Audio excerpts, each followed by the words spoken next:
Get off my lawn!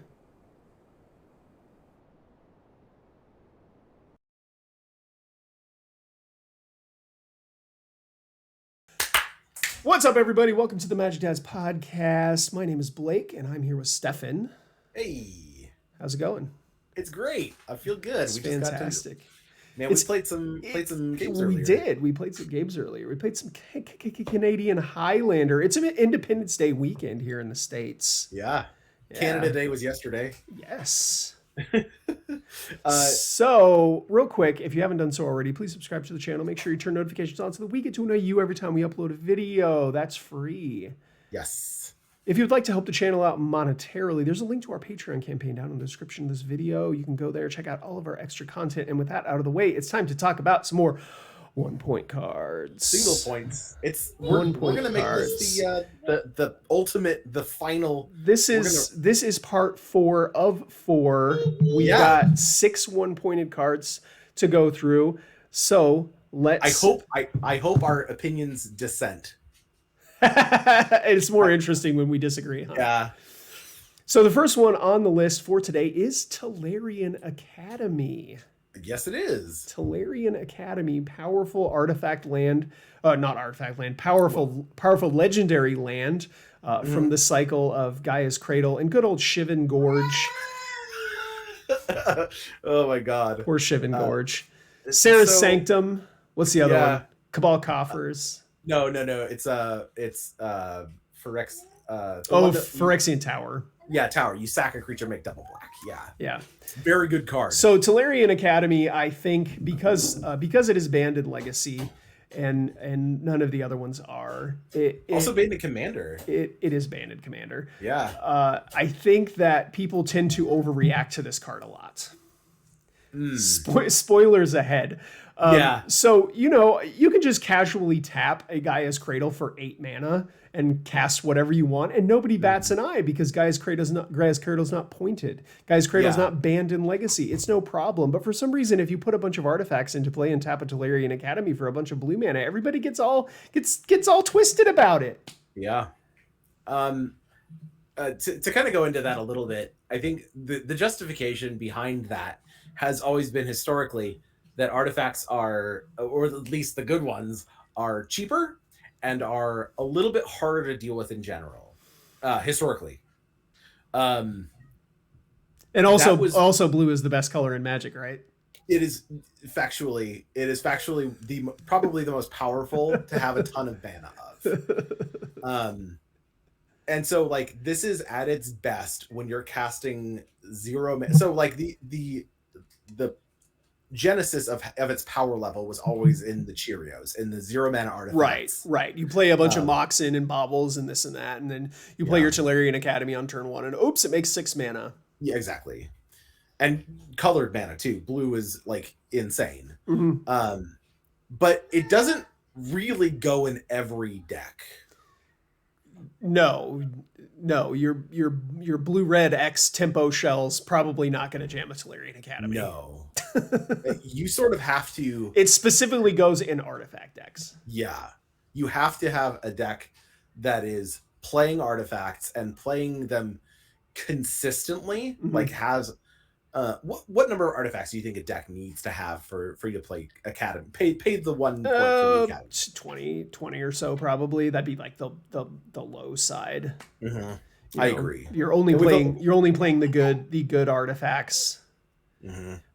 If you've got 20 of them in there, you can probably play an Academy. Yeah. Just because you can doesn't mean you should, but you could. Because this card also, notably, if you have no artifacts in play, how much mana does it tap for? So, again, like Gaia's Cradle and like Sarah's Sanctuary. So those 3 are sort of like the things that do the thing, the lands that do the thing. Mm-hmm. Those 3 have to have a board state of some kind, right, to generate anything. Yep. They're also legendary, so you can't copy them with a Thespian stage. You can't have multiple copies of it and make tons of mana. Exactly. Mm-hmm. Yeah. So, I think we're okay to vote on this. Yeah, where do we stand on Talarian Academy? Does Talarian Academy deserve its point? Yeah. 3, 2, 1. Get it out of here. Come on. I've Let them have their academy. yeah. I had a pretty long conversation with Mitch a few weeks ago, and Mitch famously on sort of a artifact Blue-white centric artifacts. strategy. Mm. Yeah, um, and I don't think that card being a point has ever held his deck down, and I don't think it being 0 would actually offer him anything. It would just like sort of increase the diversity of the deck. Like the choices would be cool. Yeah, it lets him get another point out of it. I don't think that Talarian Academy deserves its point, just like I don't think Gaia's Cradle deserves a point, just like I would never point Serra Sanctum. Like, there are a few lands that deserve points. These are not one of them. Agreed. Yeah. It's wild that they took Library off, but they left Academy. Mm-hmm. And I would say that Library in a vacuum is a more powerful card. I don't know. I mean, I've seen Library do some extremely impressive stuff. Mm-hmm. I don't know if it's more powerful than Talarian Academy per se. Yeah, it's debatable. It's debatable. Certainly not worth a point, though, I don't think. No, I don't think either of them are. And I think that the decks that are paying a point for Academy right now are doing it because they have to, and it's not making for more interesting deck decisions or I agree with crop rotation being a point. Mm-hmm. I fully disagree with Academy. Academy is right. If you're gonna do something to generate like some kind of paradoxical outcome or what is that card? Paradox Engine. Yeah. If you're going to do something degenerate where you're like, untapping all these artifacts and going insane and you spend a point on crop rotation to go find your Talarian Academy, you don't need the Talarian Academy to also be a point. Your point was covered by the crop rotation. Mm-hmm. Yeah. Yeah. If you naturally draw into it, that's just a good draw. Like you got the nut. And I don't think it feels like you're shoehorning certain decks into spending their points on cards. That, yes, instead of giving them creative flexibility. It's sort of back to the issue with Price of Progress, where you're basically saying no, you start at 9 points, right? Because this is an auto include, right? Anyway, yeah, and on theme here, the next card we're going to talk about is Transmute Artifact. Yeah, what does this one do? So Transmute Artifact is a reader. Yeah. Hang on just a second. I'll pull it up here. Give you the exact Oracle text because that's what I was hoping for. It's a reader. It's double blue and it's a sorcery. So right away, we're sort of like in the territory of hard to cast, hardish to cast, but and at sorcery speed. So basically flaunting interaction. The Oracle text on Transmute Artifact is sacrifice an artifact. If you do, search your library for an artifact card. If that card's mana value is less than or equal to the sacrificed artifact's mana value, put it onto the battlefield. Mm-hmm. If it's greater, you may pay X, where X is the difference. If you do, put it onto the battlefield. If you don't, put it into its owner's graveyard and then shuffle. So this card can do two things. Mm-hmm. Actually, it can do three things. The first thing that it can do is it can turn one of your artifacts into any artifact in your deck that has equal to or less than converted mana cost. And you don't have to pay anything. You can sacrifice a talisman, go find a mox. You don't have to pay anything extra. Sure. The second thing that it can do is it can grow one of your artifacts. You can turn your talisman into a tangle wire by paying an additional 1 mana. The difference between Transmute Artifact and say a card like Neoform that does this for creatures is that you are required to pay the difference in mana up front. Yeah. The creature, the artifact never gets to enter the battlefield unless you pay that up front. Which leads me to the third thing that this card can do is put an artifact into your graveyard. Yeah, that's the part that seems really good. It is. So if you have a Goblin Welder in play, and you have this card, you can search your library for any artifact card. You don't even have to worry about it. You just pay 2 mana, you go get your Paradoxical Engine out of your deck, put it in your graveyard, and then you just weld it into play. Yeah. That is a whole lot of steps that you have to do in order to put that card into play, though. Right. And it's sort of like if you have one artifact in play, your opponent can just destroy that artifact and you don't get to do anything because sacrificing it is part of the cost. Or is it part of the resolution? It's part of the resolution. Oh. So if you don't have an artifact in play, you can't resolve this spell. Rest in peace. Yeah. It's there. It feels so weird because I never see this card played. Yeah. Like I don't even in decks that are like blue based artifact decks. I played it in blue red welder. Mm-hmm. And most of the Probably time, it was just 2-color blue red welder. Most of the time, it was just putting an artifact into my graveyard for me to weld into play. Not bad. Yeah. But I mean, also, if you have a Talarian Academy and you could just make a whole bunch of mana, you can grow one of your artifacts into whatever you want. That's true. But you also do have to sacrifice an artifact. So it's basically always paying 2 mana, sorcery speed, sacrificing an artifact to put something into the graveyard. Okay, so there's another card that for 2 mana, 1 black and one generic at sorcery speed, you could put a non-legendary card into your graveyard. No, yes. There's also another card that for 1 black, no points, by the way. Neither of these, lets you put any card in your deck into your graveyard at instant speed. No points. Neither of them are points. I'm ready to vote now. Okay, let's go. Does Transmute Artifact deserve its point? 3, 2, 1. No, absolutely not. I would hazard a guess. Actually, no, this is my personal opinion that Transmute Artifact is one of the most ridiculous cards, if not the most ridiculous card to have on the points list.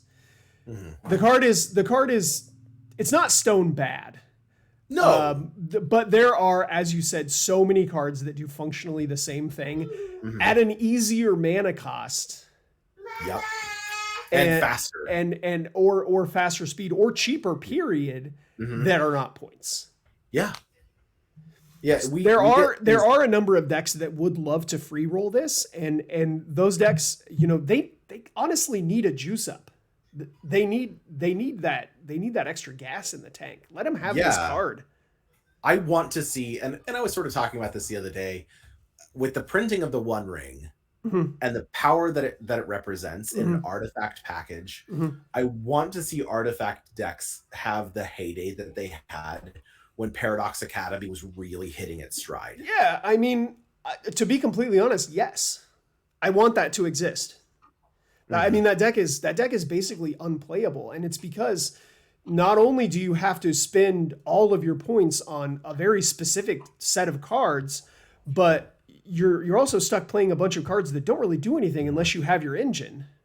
Yeah, it's a lot of synergy pieces that, when not combined, don't do as much. Right, they don't really do anything. They just make a lot of mana. Exactly. Well, there's a lot of synergy decks like Pattern Rector, right? That have all of these synergy pieces that sort of work together to combine to do the thing at the end. The difference is that Viscera Seer can attack your opponent to death. And a Mishra's Bauble cannot. That's the difference. And Viscera Seer is a pretty good Magic card. Oh yeah, agreed. But its secondary mode is just a 1/1 for 1. Yeah, it's a fugitive wizard. Yeah, get in there. Okay, so the next card that's on the list to talk about today, everybody knows it's Treasure Cruise. Treasure Cruise. Treasure Cruise. I feel like this is going to be a very short conversation. Agreed. Treasure Cruise is nuts. It's the best elf. So by just simply playing a game of Magic, specifically Canadian Highlander, you are going to be putting a ton of cards into your graveyard. Fetch lands. Yep. Cheap blue cantrips that you're probably already playing in the same deck. Agreed. And cards that incidentally mill your own library with things like things like Thought Scour. Yeah. It's very, very easy for the decks that want to play Treasure Cruise to cast a very early Treasure Cruise, which is just an Ancestral Recall at sorcery speed. Yeah, it generally speaking, there's only so many delve cards that a deck can support, right? Right. So yes, you can't just play a whole bunch of delve cards because when your graveyard runs out, then you're playing all of these 6 and 8 mana sorceries. You can't just play mono delve cards because, the first few, they might go off without a hitch, and then you're going to be stuck with all of these 6 and 8 mana sorceries and creatures in your hands that you just can't cast. Right. And this is sort of one of the things we talked about with Dig Through Time too, is that like the cost of playing it is weirdly, like, people look at Dig Through Time and they look at Treasure Cruise and they go, well, these are the same card, right? The corporate wants us to decide that corporate wants you to tell the difference. Yeah. And the difference is that huge. Yeah. It's also one of those things where while you get to see more cards with Dig, it's so much harder to cast. It's double the cost from a mana perspective, while delving you basically the same. And at the same time, even though it's instant speed and you get to see more cards physically, oftentimes the decks that are casting these spells, these two spells, they just need cards in hand. Yeah. It's sort of like the thing is that the decks that are casting these, they also need cards in their graveyard. Yeah. So you got things like Snapcaster Mage. You got things like what is that other called? Dread Horde Arcanist. If you're playing green, you got Tarmogoyf. Yep. And you're all fighting over that prime real estate. You can't afford to put a whole bunch of delve cards in your deck. You get 1, 2, maybe 3, and then after that, it's kind of questionable. And this is the Treasure Cruise. Treasure Cruise is the best delve card. It's not even close. No, like people play Tassiger, people play Hoots, people play Gurmag Angler. You can, you can. Like I said, you can afford to play a few of these. You're not gonna, if you only have 2 or 3 of them in your deck, you're not gonna draw all of them in the same game. And if you do, well, that's unfortunate. But most of the time, that's not gonna happen. You want to have the best ones in there. Treasure Cruise, it doesn't get any better. No, you pay the 1 for it. I'm ready to vote now. Yeah. Does Treasure Cruise deserve its point? Yeah. 3, 2, 1. Yes, absolutely. It does. Once again, feel comfortable taking Dig Through Time off. As I think, not only the cost and the resources, is significantly greater, but these decks will find that they cannot afford to play all of these delve cards. And if the 2 that they choose to play are Dig Through Time and Treasure Cruise, more power to them. They got to pay a point for Treasure Cruise. The other one is negligible. I will say this is also a situation where it being a point does create an avenue of decision making, because not every blue deck slams Treasure Cruise in. Right. Oftentimes, if you're playing, there are blue decks out there that aren't playing all of these cantrips, believe it or not. Yeah. Like if you're splashing blue, if blue is your splash color, which does happen, you're not going to just slam Treasure Cruise in there. Right. Like it doesn't. It's not an auto include. Yeah. It's not like where red decks are, playing this, are playing, the Price of Progress. Right. And if you're an artifact deck, you're playing Talarian Academy. Like those are sort of like, you're starting at 9 points. This is sort of like, there's these sprinkles of points in these blue decks. And this feels like one that's like, you kind of have to examine it and go, is this right for me? Yep. And then you get to make that cool decision of like, that's my one. Like if you're on Triple Mox Cruise, I respect that. Are we going to talk about any non-blue cards today? The next one on the list is True Name Nemesis. Oh, okay. What is True Name? True Name Nemesis is nuts. It's a mistake. In design, yes, absolutely. Yeah. True Name Nemesis is bonkers. Not only do I think that it's one of the best one-pointed cards, if not the best one-pointed card, it will simply turn a game of Magic off in a way that many other cards cannot even do. This card, you don't need anything else. Agreed. Yeah, exactly. If you want to turn a game off with Card in the Great Creator, you need a Mycosynth Lattice. You can simply play a True Name Nemesis, and if you're behind, he can protect you, and he does not die. Nope. If you're ahead, he can just start attacking, and there's nothing your opponent can do about it. You're gonna get your GT is going to get counters on it. Congratulations. No matter what. Yeah. Congratulations. So you've won that game. Not only that, but we are in this mid-range soup. We are in this initiative, metagame where all of the decks have these cards in them. Basically, no matter what. all of the decks have these cards in them. And True Name Nemesis, it gets to take it every turn, no matter what your opponent does about it. Mm-hmm. And you know, that being said, there are a few very specific ways to take care of a True Name Nemesis. Nightclubber, for example. What does that do? I've never played that card. Nightclubber. It's Jeremiah's favorite way to answer a True Name Nemesis. It's a 3-mana blitz creature. When it comes into play, all creatures your opponents control get -1/-1. Oh, okay. So it's like the Orzhov thing. Yeah. Pontiff. Yeah. Like Toxic Deluge and like the Ilk. Chaos Defiler. Exactly. And overloaded. Overload? Winds of Abandon. Mm-hmm. Council's Judgment. There are some very specific ways to take care of a True Name Nemesis. Yeah. That being said, having the right piece at the right time, especially when there's a lot of we play a vintage format where there's a lot of other juicy targets for this removal. Yeah. And oftentimes, like, if your opponent plays the One Ring and they start drawing cards with the One Ring, and you're like, oh my god, I'm going to die if I don't deal with the One Ring. I'm going to Council's Judgment, naming the One Ring, and then they follow that up with a True Name Nemesis.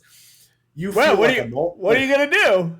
Yeah, like, oh, good, okay, I'm glad. I'm glad. Thanks for having me. It's great to be here. Yeah, and you've talked about this a lot, where oftentimes the best part of a creature is the inability to be blocked. Like the evasion on a creature. Because of these statuses, like the initiative, like you said, the metagame of the initiative, and to a lesser extent the Monarch. Yeah, no matter what, when I evaluate a creature, if the first line of text on a creature is some form of evasion, it automatically goes up 5 points. Oh yeah, Trample, super good. Flying, amazing. Unblockable. Cannot be blocked. That's the one. The best. Yeah, I think we're also going to start seeing it with the Ring Bearer, where make a True Name Nemesis your Ring Bearer. Well, not even that. But it's kind of unfortunate though, because like the third mode of the ring is blocking creatures get sacrificed. Yeah, I was thinking more along the lines of like Skulk is sort of going to make a larger appearance with that, and that's going to be super important for decks that. We've seen a lot of decks that really want to hold on to the initiative with an iron grip. And True Name just being the best unblockable creature makes it super well positioned right now. Yeah, I entirely agree. So, does True Name Nemesis deserve its point? 3, 2, 1. Yes. It does. I would go so far as to say if it increased to 2, it would still see play. Yes, most likely. I think it probably would. It's one of the best, and it's sort of so in the same. When we were talking about Treasure Cruise, we said that basically any blue deck doesn't just get to play Treasure Cruise. You gotta pick what side of the fence you're on. This is not the case with True Name Nemesis. Every card that has blue mana would slam a True Name Nemesis if it was no points. It is an easy free roll. Correct. Yeah, we were talking about a white deck before we recorded. We were talking about a white deck and splashing blue into it, and the first thing was like, well, True Name Nemesis. Yeah, True Name Nemesis. double blue pipped. That's fine. Make it work. We'll figure it out. We'll make it work. Yeah, the card is so good right now.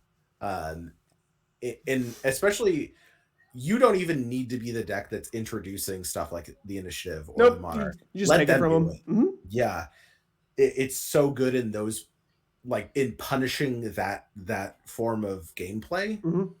That even at 2 points, I think it's totally playable. I think it could go to 2, in the same way that I think that that Tainted Pact could go to 2, and it would still be very playable and very good, and probably may need to be looked at for 2 points. And because I did not think it was healthy for True Name and GT to be 2 points together when they were both 1 point. And I think that was a wild time. Oh, dude, that deck. those two got played together way more often than ever should have happened. It was fun. I did it. Yeah, same. I just think that that's a card that could go up to 2. Still see play, still be and become a decision. Mm-hmm. Yeah, it's sort of an absurd card. Okay. Commander. Finally, we're going to talk about not a blue card. It's Wishclaw Talisman. Wishclaw Talisman is an interesting one because it's sort of a newer edition, right? Yeah, it's one of the newest cards on here. It's an artifact, but it's a black artifact. Mm-hmm. So 1 in a black gets you an artifact, comes in with 3 wish counters, I think they are. Yep. And then you can pay a black, remove a counter. It's just colorless. Pay colorless and tap it and remove a counter from it. Then your opponent gets control of it. DT. Yeah, and they get control of it and then just DT. So basically, this is 3 mana, demonic tutor, and then your opponent gets it. Yeah. Is basically what this is. So have you ever heard of Grim Tutor? I have one. So Grim Tutor is a double black 1 sorcery. You lose 3 life. Search your library for any card. Put it in your hand. Mm-hmm. Mm-hmm. It's not points. It's not points, and it's not great. It also doesn't let your opponent do it. No. You can also Snapcaster it back and recast it. Yes, you can. You don't have to spend any points to do that either. I think the logic with this one is that it's an artifact, and artifact are nuts. Yeah, it's an artifact, and the idea is that you're putting a demonic tutor on layaway. Mm-hmm. So you're paying 2 mana now, and then later you get a demonic tutor for 1. Yes, and then you don't. And the idea is that yes, your opponent could activate it on their turn. Haha, good joke. They're not getting another turn. Like the game is just over now. Right. Yeah. In reality, though, a card does not play that like that in any capacity. I have seen more people. I've seen this card more often than not tutor and pass and give their opponent a turn to tutor as well, with the understanding, and a lot of times, what that first tutor is for opposition agent, and they'll pass it off and then go, okay. Now I get a demonic tutor your library too. That's fun. But these are kind of cool play patterns, and your opponent can just ignore it. They can just go, okay, I don't care. And if you're not winning with it immediately, they can still play around it. They can wait until you tap out and activate it. It's not, you can only activate it on your own turn.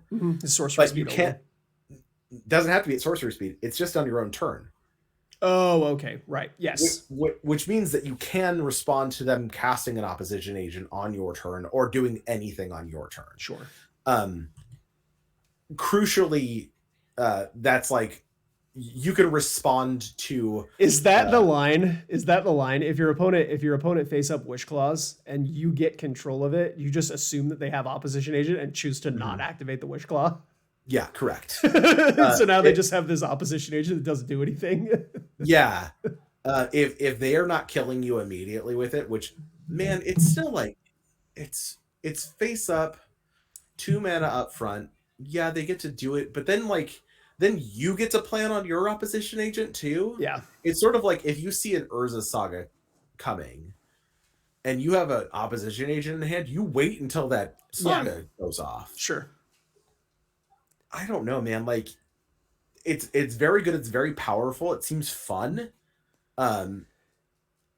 There's ways to interact with this. Yeah, there are. And the whole thing that like your opponent gets it, I think that is like super duper important as far as like power level goes.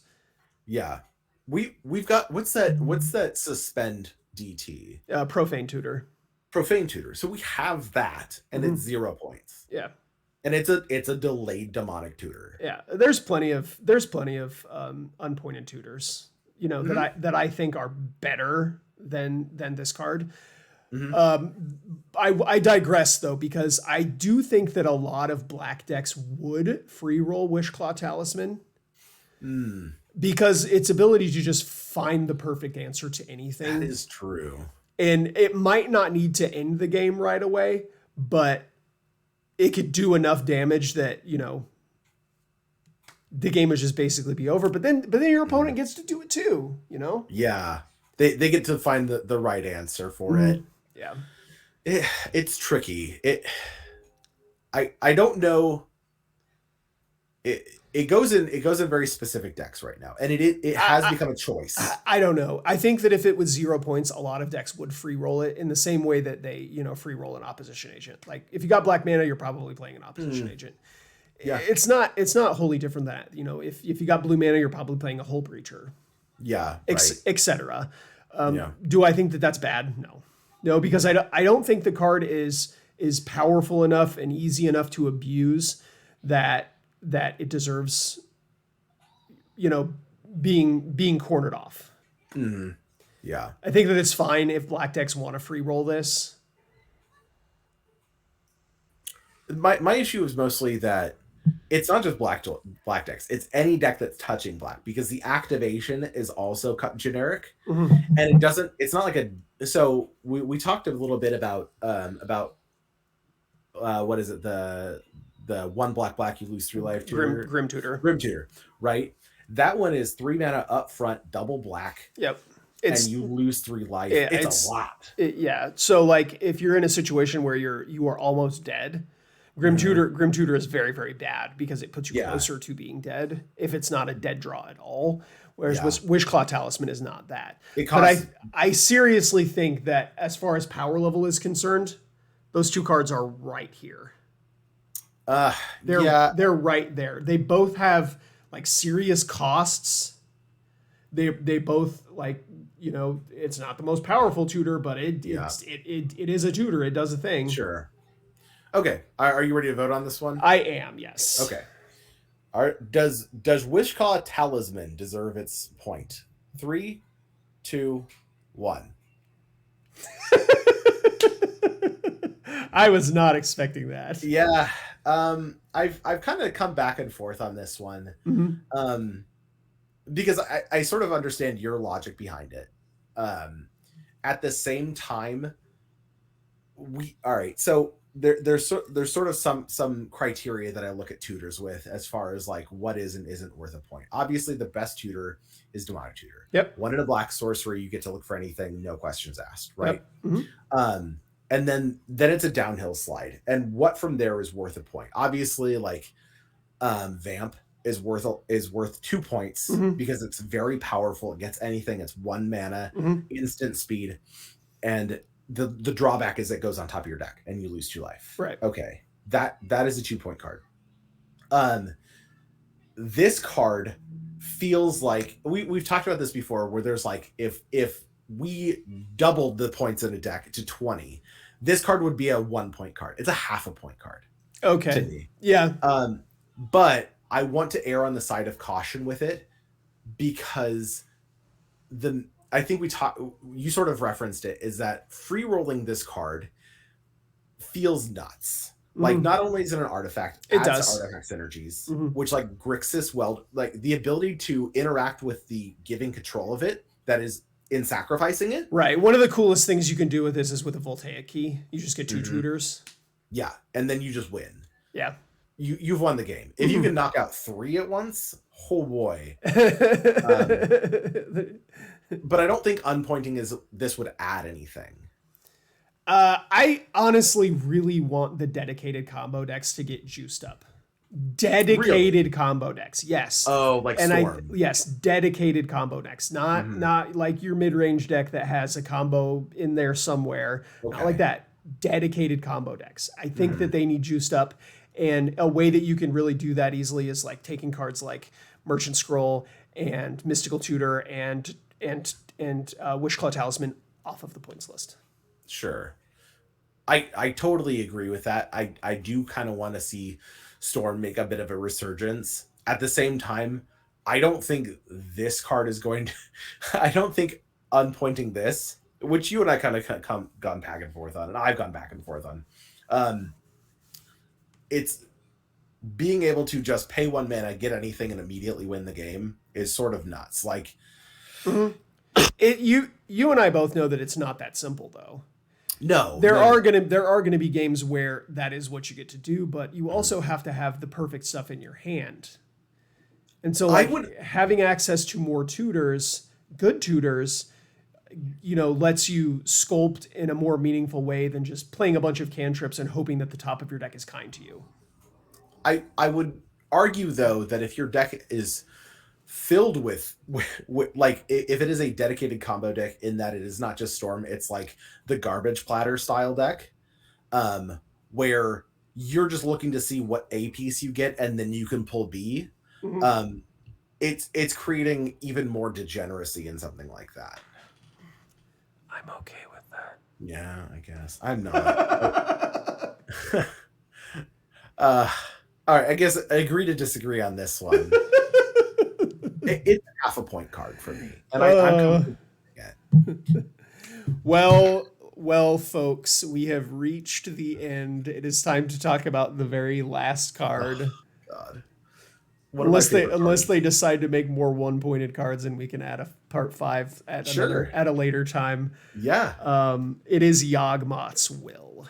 Yeah, 2 in black. This card was 2 points for a long time. Yeah, it was. Yeah, it was 0, and then they jumped to and it went straight 3. to 2. Oh, was it 3? I remember it being 2. When we first started playing, it was 2, and it was 2 for a long time, and it wasn't until when Spellseeker went up to 3, this went down to 1. Correct, which is probably for the best. So why is it points? What does it go in? It goes in dedicated combo decks. Correct. What they Storm. You do a whole bunch of work to sculpt and to make mana, and then you play this card, and then you get to do it again. Correct. When Storm was in its heyday, its points were Black Lotus, Demonic Tutor, and then it free rolled Yog's Will. Right, because Yogmas Will was no points. Yeah. So, and back then, and Black Lotus was only 6. No, Black Lotus was 7. Black Lotus was 7. 3. DT was 3. Okay, yes. Yeah. And this was a deck that was, it required a very strong pilot. Yes. You were not getting free wins with this deck. No, you have to really know what you're doing.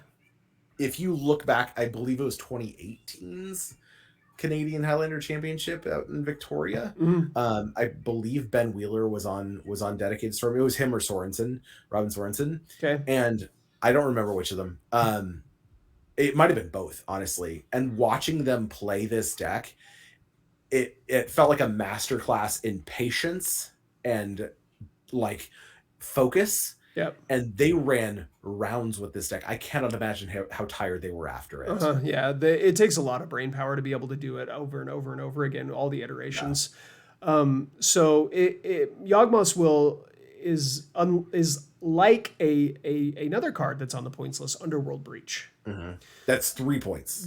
Yes, it is. The difference between Underworld Breach and Yogmas Will is that Yogmas Will exiles the cards. Mm-hmm. And with an Underworld Breach, you could just keep doing the same thing over and over again, provided you have enough cards in your graveyard to exile to the escape cost.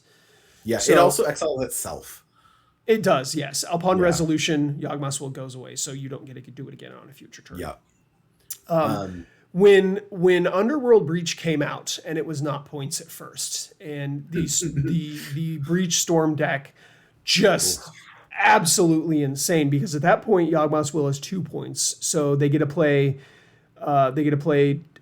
Black Lotus, Yogmas Will. What was the other point? I think they were on Vamp. Vamp's 2 points. I don't think they were on DT. They were on. No, so it's Black Lotus is 7. Yogmas Will was 2. Yogmas Will wasn't pointed yet. At the time, yeah, when Underworld Breach came out. Mm-hmm. Okay, so yes, 7, 8, this 9. Was the year. Okay, so I think it was Mystical. No, not Mystical. It was. It was Intuition. Intuition. That's what it was. Yeah. So this would have been the year after the championship you were talking about. Yeah. So the next year, what is that guy's name? He played Breach Storm in the championship. Jeremy White. And it just looked like his draws were so unfortunate, and it was a pile. It made the deck look so bad. Oh, right. Yeah. The deck was not bad at all. That deck was insane. Yeah. watching it, you get to see the worst case scenario. And Jeremy White is such a good player. Yeah. He just got some really bad The draws were very, very bad.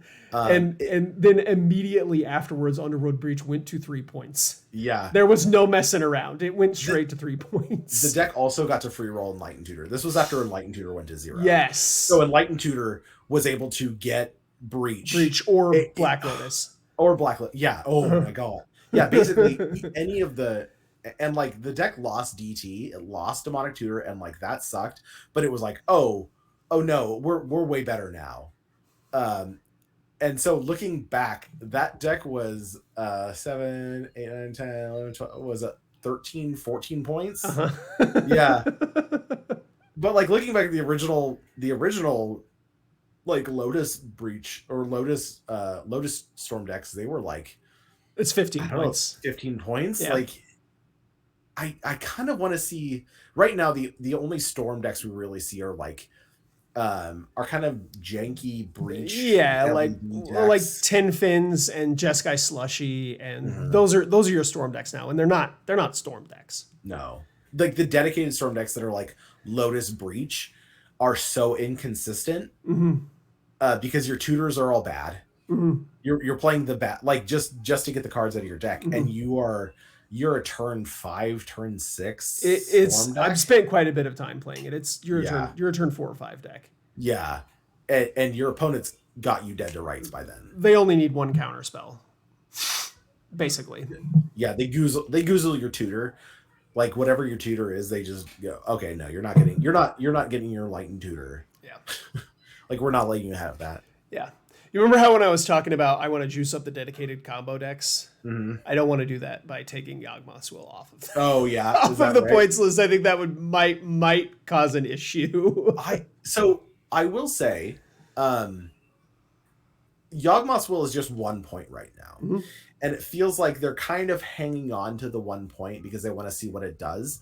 I kind of want to see people play Yogs Will fairly. We saw Nelson play a black deck, yeah, that ran back its graveyard in a single shot in a turn. Didn't win the game, didn't storm off, no, but ran back his graveyard, recast like 6 or 7 spells. It's basically just like if you have a Dark Ritual, it's basically just like a wheel, but your opponent doesn't get to draw cards. Exactly.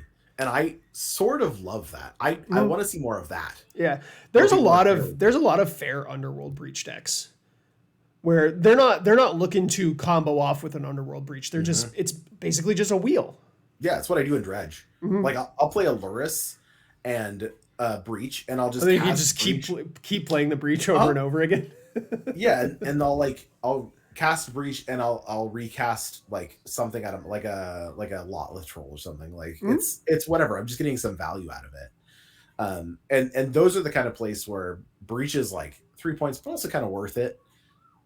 I don't know that I would ever play Yogs Will and Dredge. Maybe what if it was 0? Maybe the way that we juice up the combo decks is not by removing all of those bad tutors, but we remove Yogs Will. Yeah, we remove the good point because again, like what decks are actively playing Yogs Will, right? None. It's just a deck that really wants to benefit off of Yogs Will, and I'm like, I don't know. I'm medium high on taking this off and just kind of going crazy. So should we vote? Yeah. So does Yogs Will deserve a point? 3, 2, 1.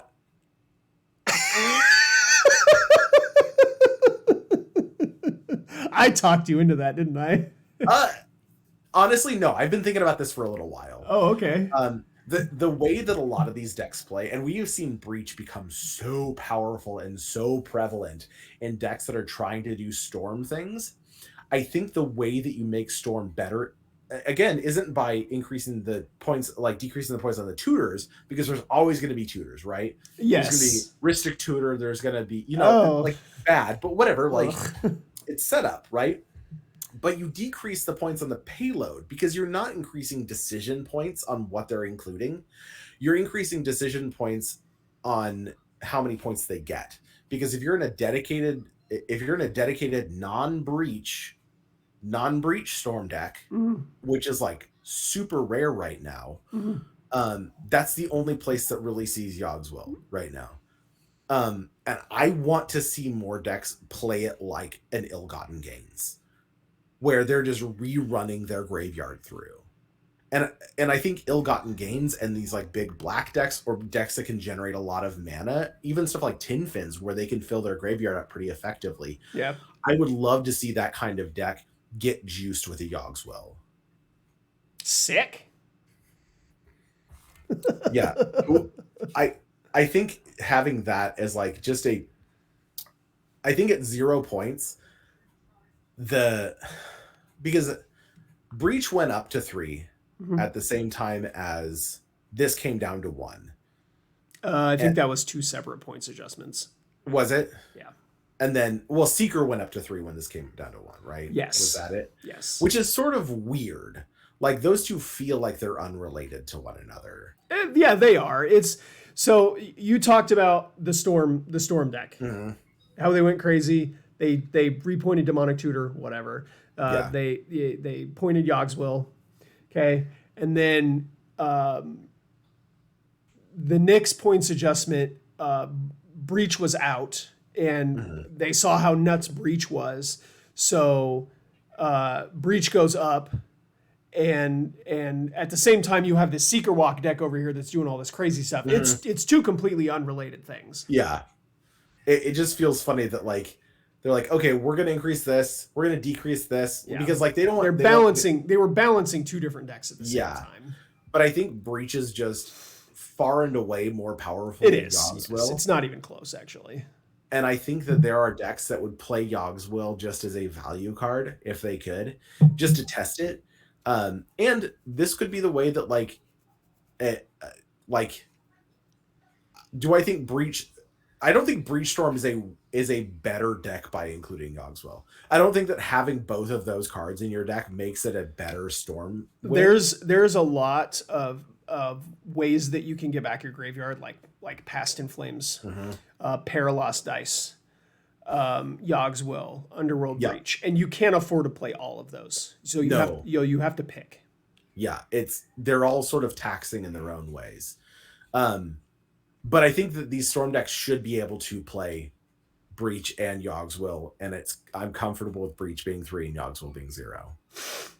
And just like whatever you get. We're gonna still leave the tutors on. But you kind of have to play around whatever you get and then like make it work from there. I don't know. I kind of love that as a value card too. Obviously, the dads are trying to make Storm better. So let us know down in the comment section how to fix Storm via points updates in Canadian Highlander. I just want to remind you that we're proud of you. Play Storm. Bye. I love you.